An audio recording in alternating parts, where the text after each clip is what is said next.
மனதில் நின்ற காதலியே மனைவியாக வரும்போது சோகம் கூட சுகமாகும், வாழ்க்கை இன்பவரமாகும். உன் வாழ்வில் செல்வங்கள் எல்லாம் ஒன்றாக சேர்ந்திட வேண்டும்.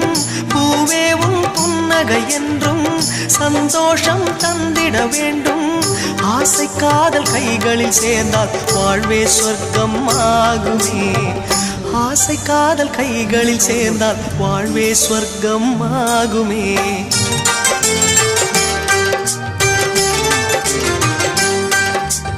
ஆனந்தம் ஆனந்தம் பாடும் மனமாசையின் ஊஞ்சலில் ஆடும்.